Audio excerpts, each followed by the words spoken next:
Армысыз құрметті көрермен, эфирде Ақшам телеарнасының жаңалықтар топтамасы тізгінде мен Алтынгүл Төлегенова. Бүгін көретіндеріңіз. Сәтбаев қаласының құрметті азаматы Айгүл Күлшекенованың шығармашылық кеші өтті. Сәтбаевта мәдениет мекемелеріне жасанды интеллекті енгізуге арналған хакатон өтті. Жезқазғанда ауыл жастары цифрландыру және жасанды интеллект атты форум өтіп, өңір жастарының басын қосты. Мыңнан аса жастарын өнер көрсеткен республикалық байқау үздіктер халықаралық сайысқа жолдама алды. Өндіріс қызметкерлері еңбек қауіпсіздігі үшін қаламызда қазақмыс еңбеккерлері арасында тартысқа толы эстафеталық жарыс ұйымдастырылды.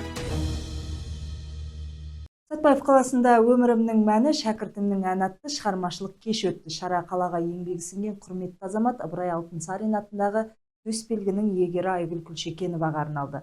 Кеш барысында оның шәкірттері өнер көрсетті, олардың қатарында танымал әртістер мен медиа саласының өкілдері де болды. Айгүл Күлшекенова саналы ғұмырын жастардың шығармашылық қабілетін дамытуға арнаған тәжірибелі ұстаз. Ұзақ жылдар бойы ол көптеген дарынды шәкірт тәрбиелеп, олардың республикалық және халықаралық деңгейде жетістікке жетуіне орасан зор еңбек етті. Енді менің бүкіл 70 жасқа келдім, өмірімнің бәрі мәні музыка. Менің жаңағы тақырыбымда өмірімнің мәні шәкірттерімнің әні деген болып тұр. Менің енді өзім де әншімін, осы жерде Сәтбаев вальсінің гимн мен айтам, қазір 70-ге келсем де, мысалы, аға әжелер ансамблінде жүрмін қазір. Кеш барысында шәкірттері ұстазына алғыс білдіріп, естеліктермен бөлісті. Олар сахнадағы алғашқы қадамдары мен ұстаз қолдауын ерекше тілге тиек етті. Айнагүл Жұмашқызы менің тікелей ұстазым. 6 сыныптан бастап 11 сыныпқа дейін осы кісіден тәлім тәрбие алдық. Кейін осы кісінің өнер жолындағы үлкен септігінің арқасында Жүргенов атындағы өнер академиясында, музыка факультетінде білім алып, қазіргі таңда режиссура Бішкекте Қырғызстан мемлекеттік өнер академиясында режиссура маманы жалғастырып жатырмын. Қазіргі таңда ұстазымды 70 жылдық мерейтоймен құттықтап, осы мерейтой аясында өткелі тұрған сазды әуенді шығармашылық кешіне келіп отырмын. Бұл шығармашылық кештің атауы өмірімнің мәні, шәкірттерімнің әні. Мен де бір шәкірті ретінде өзімнің өнерімді көрсетіп, және де осы бір керемет кешті жүргізгелі тұрмын. Бұл күн біз үшін тарих, естелік. Шара шынайы эмоция мен құрметке толы болды. Кештің арнайы қонағы танымал қазақстандық әнші Қуандық Рахым. Ол да Айгүл Күлшекенованың шәкірттерінің бірі. Өнерпаз өз өнерімен кештің көркін қыздырды.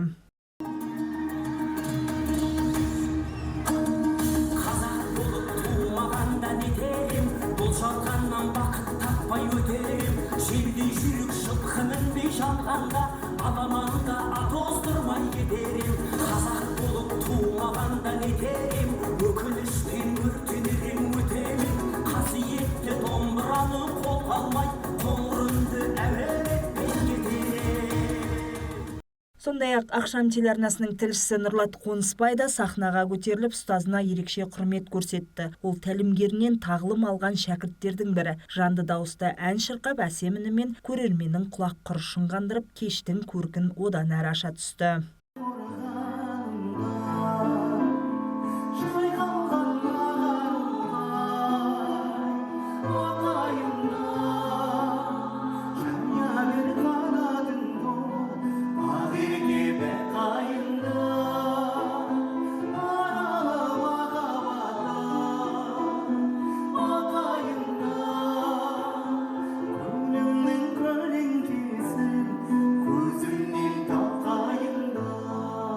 Көрермендер әрбір өнер иесін зор ықыласпен қарсы алып, құрмет көрсетті. Кеш соңында қала әкімі сахнаға көтеріліп, жүрек жарды құттықтауын жеткізді. Өнер иесінің иығына шапан жауып, алғыс хат пен гүл шоғын табыстады. Өнерге қосқан еңбегіңіз, шәкірттеріңіздің жетістіктері сіздің кәсіби шеберлігіңіздің дәлелі. Сізге зор денсаулық, шығармашылық, табыс, отбасыңызға амандық тілеймін. Бұл тағылымды шығармашылық кеш шынайы ұстаздың тек білім берумен шектелмей шәкірт жүрегіне жол тауып, тұлға қалыптастырып, оларды биік белестерге жетелейтін асыл миссиясын айқын көрсететін әсерлі сәт болды. Алтынгүл Төлегенова, Мейрамбек Жүкенов, Дастан Тұрар, Ақшам телеарнасы, Сәтбаев. Жасанды интеллект бүгінде өміріміздің ажырамас бөлігіне айналып келеді. Оның мүмкіндіктері енді мәдениет саласында да кеңінен қолданылуда. Сәтбаев қаласында бірнеше күнге созылған хакатон барысында қатысушылар қаланың мәдени нысандарына арналған заманауи цифрлық шешімдер әзірледі. Сонымен қатар сала мамандарына жасанды интеллектті кәсіби қызметте және әлеуметтік желілерде пайдалану бойынша арнайы воркшоп ұйымдастырылды. Іс-шараның 4-ші күні қатысушылар кітапхана жүйесіне жасанды интеллектті енгізуге бағытталған жобаларын таныстырды. Ұсыныстар қатарында оқырмандармен жұмыс істеуге арналған чат-боттар, келушілер легін талдайтын жүйелер және пайдаланушылардың қызығушылығына қарай кітап ұсынатын жеке ұсыныс сервистері бар. В рамках хакатона Бүгін Сәтбаев қаласында өтіп жатқан хакатонның 4-ші күні іс-шара аясында қатысушылар мәдениет нысандарына, нақтырақ айтқанда кітапхана жүйесіне жасанды интеллектті енгізу бойынша өз идеялар мен шешімдерін ұсынуда. Бұл бастамалар кітапхана жұмысын дамытуға бағытталған. Сонымен қатар бүгін мәдениет саласының қызметкерлеріне арнап, жасанды интеллектті әлеуметтік желілерде жұмыс барысында және контент жасау кезінде тиімді пайдалану жолдары түсіндірілген воркшоп ұйымдастырылды. Жалпы мұндай технологиялар жұмыс үдерісін оңтайландыруға мүмкіндік береді. Қатысушылар әсіресе жастардың кітап оқуға деген қызығушылығын арттыру мәселесіне басымдық берді. Осы бағытта кітап қорын цифрландыру, жасанды интеллект арқылы аудио кітаптар дайындау және кітапхана пайдаланушыларына арналған ыңғайлы цифрлық сервистер құру бойынша тың идеялар ұсынылды. В хакатоне принимали участие ребята. Хакатонға Ұлытау хаб қауымдастығының мүшелері, Жезқазған жоғары политехникалық колледжінің студенттері, сондай-ақ Алматы қаласынан келген қатысушылар мен жасанды интеллектті әзірлеу және енгізумен айналысатын тәуелсіз фрилансерлер қатысты. Жалпы қатысушылар жасанды интеллектті енгізу бойынша мазмұнды әрі тиімді ұсыныстарын ортаға салды. Олардың қатарында қарапайым чат-боттардан бастап келушілерді талдау жүйелеріне дейінгі жобалар бар. Сонымен бірге оқырмандарға қызығушылығына қарай кітап ұсынатын интеллектуалды жүйелер де таныстырылды. Айта кетейік, хакатон қорытындысы бойынша арнайы комиссия ең үздік әрі тәжірибеде қолдануға болатын жобаларды анықтады. Мақсат Дүкенбай, Дастан Тұрар, Ақшам телеарнасы, Сәтбаев. Жезқазған қаласында ауыл жастары цифрландыру және жасанды интеллект атты форум ұйымдастырылды. Ауқымды шараға өңірдің түкпір-түкпірінен келген жастар қатысты. Форум Ұлытау облысы әкімдігінің және ауыл партиясының өңірлік филиалының қолдауымен өтті. Кездесудің басты тақырыбы цифрландыру, жасанды интеллект және жастар үшін жаңа мүмкіндіктер. Қатысушылар заманауи технологияларды, болашағы зор мамандықтарды және табысты өмірге қажетті цифрлық дағдыларды талқылады. Бүгінде цифрландыру мен жасанды интеллект күнделікті өмірдің ажырамас бөлігіне айналып, ел дамуының негізгі тетіктерінің бірі болып отыр. Әсіресе бұл бағыттар жастарға үлкен мүмкіндік береді. Жаңа технологиялар білім алуға, жеке жобаларды жүзеге асыруға және өзін-өзі дамытуға жол ашады. Бұл форумның ашылуында да ерекше атап өтілді. Жалпы бүгінгі форумның тақырыбының өзі ерекше. Қазіргі таңдағы ең актуалды тақырыптардың бірі цифрландыру және жасанды интеллект. Ендеше бүгінгі қазіргі өскелең ұрпаққа, келешек ұрпаққа, осы жастарға әрдайым осы тақырыпта өздерінің үздік болып шығуы, көшбасшы болып атануы, ол ерекше бір мән мағынаға ие болады. Сондықтан да осы біздің еліміздің ертеңі, біздің болашағымыз осы жастар ретінде сіздерге әрдайым еліміздің болашағы үшін өздеріңіздің біліктіліктеріңізді арттырып, жақсы сөз бар ғой, дұрыс қанаттанған дүзу ұшады деген. Отбасыларыңыздағы алған тәрбиелеріңізбен және де мінекей бүгінгі сіздерді тәрбиелеп жатқан ұстаздарыңызбен бірлесе отырып, қазіргі заманауи технологияларды меңгеріп, осы цифрландыру жобасында өздеріңіздің үздік болып атануларыңызға шын жүректен тілектеспіз. Әрдайым баланың енді жақсы ақылды парасатты өсуі ол ата-ананың үлкен бір мерейі. Ендеше ата-аналарыңыздың мерейлерін арттыра беріңіздер. Осы еліміздің қоғамдық саяси өміріне белсенді араласып, жаңа қазақстандық қоғам құру ісінде өздеріңіздің жеке еңбектеріңізді, шығармашылық үлестеріңізді арттыра беріңіздер. Бүгінгі форумымыз сәтті өтсін. Форум аясында IT, жасанды интеллект, киберқауіпсіздік және цифрлық контент жасау бағыттарында секциялық отырыстар өтті. Спикерлер заманауи технологиялардың тәжірибедегі маңызы, цифрлық сауаттылық және болашақ мамандықты дұрыс таңдаудың жолдары туралы айтты. Мен Жантілеу Ажалқозұлы, ауыл партиясы Ұлытау облыстық өңірлік филиалының жанындағы облыстық жастар қанатының төрағасымын. Бүгін бізде ауыл жастары ұйымының ұйымдастыруымен және Ұлытау облысы әкімдігінің бірлесуімен, қолдауымен, демеушілігімен біз ауыл жастары цифрландыру және жасанды интеллект атты үлкен форум өткізу үстеміз. Бұл облыс жастар форумы болады. Жастар форумында көріп жатырмыз, әртүрлі белсенді жастар бар екен, ешқайсысы қалыс қалған жоқ. Біздің ауыл партиясының төрағасы, парламент мәжілісінің депутаты Серік Рахметоллаұлы Егізбаевтың атынан алғыс хатымен марапатталынды. Барлығы қарқынды өтуде, өте жақсы болып жатыр деген сенімдемін. Бүгін осындай 25 жылдық мерейтойлық төсбелгіге ие болдым, төсбелгі иесі атандым. Алдағы жоспар өте жақсы. Жастармен жұмысты күшейту, түрлі іс-шараларға жастардың белсенділігін арттыру. Өзімнің басты талабым жастардан белсенді болу, артқа тартпау. Өзімнің де ұстанымым сол. Алға, тек алға, артқа жол жоқ. Форум тек білім алмасу алаңы ғана емес, белсенді жастарды қолдау шарасына да айналды. Қатысушыларға алғыс хаттар табысталып, партия қатарына жаңадан қосылған жастарға мүшелік билеттер мен төсбелгілер берілді. Іс-шара ашық диалог форматында жалғасып, қатысушылар өзара пікір алмасып, сұрақтарын қойып, жаңа бастамаларды талқылады. Алтынгүл Төлегенова, Мейрамбек Жүкенов, Ақшам телеарнасы, Ұлытау облысы. Хабарымызды одан әрі жалғастырамыз. Ұлытау облысының 1000-нан аса жас өнерпазы республикалық байқауда бақ сынады. Өткен демалыс күндері қаламызда анама сыйлық, балалар шығармашылығы байқау өтті. 2 күнге созылған өнер бәйгесінде хореография, вокал, сән үлгісі, аспапта ойнау, дәстүрлі ән, көркем сөз, бейнелеу өнері сынды бағыттарда үздік деп танылған дарындар халықаралық байқауға және Алматы қаласында өтетін жеңімпаздар сайысына жолдама алды. Мың бұралған биші көзің жауын алатын сәнді көйлек, аяқ ұшын жерге қадап бойын тіктеген талдырмаш балдырғандардың саусағы иірімі сан құбылғанда таңдай қағасың. Бұл аталған байқаудың би өнерінде бақ таластырған жас өрендер. Өнер бәйгесінде бекзат өнердің биігіне ұмтылған топтардың қатарында Жезқазған қаласындағы Қарақат Әбілдин атындағы мектеп студиясының Сылқым би ансамблі бар. Өнер ұжымы Батырлар биін Әділқазы алқасының назарына ұсынды.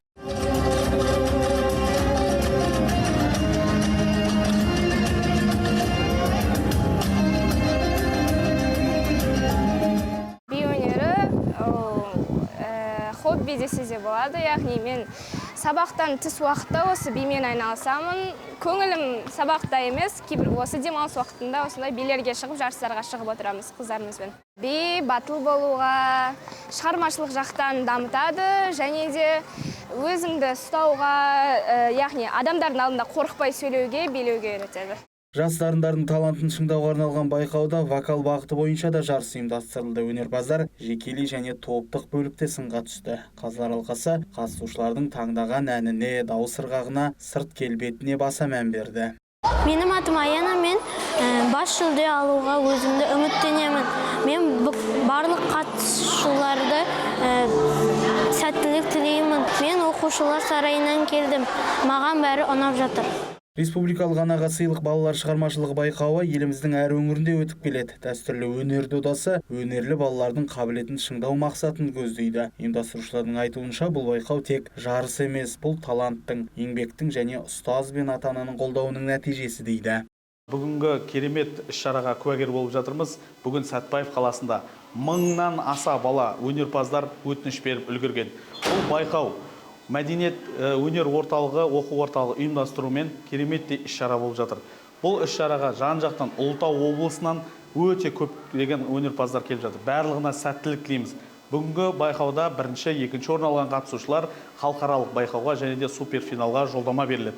Алла қаласа, бізде халықаралық ареналарға шығару мақсатымыз балаларды өнерге баулу. Байқаудың екінші күні сән үлгісі, аспапта ойнау, дәстүрлі ән, көркем сөз, бейнелеу өнері бағыттарында кубоктар сарапқа салынды. Өнер бәйгесінің қорытындысы бойынша жеңімпаздардан бөлек үздік мекеме, үздік ұстаз аталымдары бойынша марапат ұсынылды. Нұрлат Қонысбай, Ерасыл Ижанов, Ақшам телеарнасы, Сәтбаев.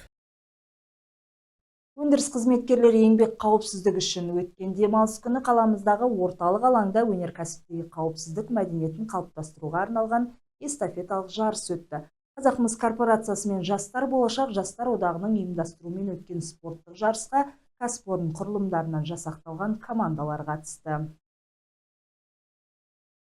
Жыл сайын 28 сәуірде дүниежүзілік еңбекті қорғау күні аталып өтеді. Оның мақсаты жұмыскерлердің құқықтары, олардың әлеуметтік қорғалуы мен еңбек қауіпсіздігін арттыру мәселелеріне назар аудару. Осыған орайластырылған шара аясында алдымен қауіпсіз еңбек мәдениетін қалыптастыруға үлес қосқан бір топ қызметкер марапатталды. Марапат иелері қатарында Сәтпаев қаласы әкімінің алғыс хатына ие болғандар, құрмет грамотасы мен ақшалай сыйақы алғандар, сондай-ақ алғыс хат және арнайы сертификатпен марапатталған қызметкерлер болды. Сонымен қатар Қазақстанның еңбек ері Тұрсынбек Мәкішев атындағы арнаулы сыйлық иегерлері де анықталды. Дүниежүзілік қауіпсіздік күнінде енді бүгін грамота алып марапатталып жатырмыз. Мынау енді жастар болашағы корпорация қазақстарға көп-көп рахмет. Және де мынау енді жастарымыз қауіпсіздікке қарай көп көзқарасын өзгертіп, көп мойын бұрса өте жақсы болады деп ойлаймын. Еңбек қорғау күні бұл енді дұрыстап түсінуге болады. Еңбек адамын қорғау күні деп түсінуге болады. Енді мен өзі өндіріс адамы болғаннан кейін қауіпсіздік, жаңағы еңбек қорғау деген бұған енді үлкен мән берем. Себебі еңбек өтілім 36 жыл осы корпорацияда қазақмыста атқарғаныма қауіпсіздік қой, қауіпсіздік. Бізде енді қазақмыстың өзі бағдарламасы қауіпсіздік бірінші сатыда тұрады. Ең бірінші орында тұрған бізде қауіпсіздік. Себебі адамның денсаулығы, адамның өмірі бұл конституция бойынша қай сала болсын, қай ел болсын, қай жерде болсын, бұл ең бірінші орындағы құндылық. Қауіпсіздік техникасы және өрт қолданбалы спорт бойынша республикалық эстафетаға өндірістің жас мамандары қатысты. Тартысқа толы жарыста қатысушылар 6 кезең бойынша бақ сынасты. Білім мен білік, тәртіп пен тәжірибе сынға түскен сайысқа Балқаш мыс қорыту зауытының да еңбеккерлері арнайы келген. Сәтпаев қаласына арнайы Балқаштан келіп отырмыз. Командада 5 адам. Және де басқа да командалар көріп тұрмыз. 16 команда жиналған, жан-жақтан келген. Бізді арнайы шақыртып отқаныңызға үлкен рахмет. Енді біріншіден айтатын баршаңызды осы еңбекті қорғау мерекесімен құттықтаймын. Осындай жарыстар жиі болып тұрса, осыны ұйымдастырып жатқан жастар одағы, жастар болашаққа үлкен рахмет айтамын. Өндірістегі қауіпсіздік талаптарын сақтау жазатайым оқиғалардың алдын алудың кепілі. Өйткені қауіпсіздік әр қызметкердің жеке жауапкершілігінен басталады. Нұрлат Қонысбай, Ерасыл Ежанов, Ақшам телеарнасы, Сәтпаев. Бүгінге келіп түскен ақпараттар легі осы. Алда орай мәліметі және орыс тіліндегі жаңалықтарым салмен өздеріңізбен ертеңге дейін көрсетсем, жағымды жаңалықтарда жолыққанша аман сау болыңыздар.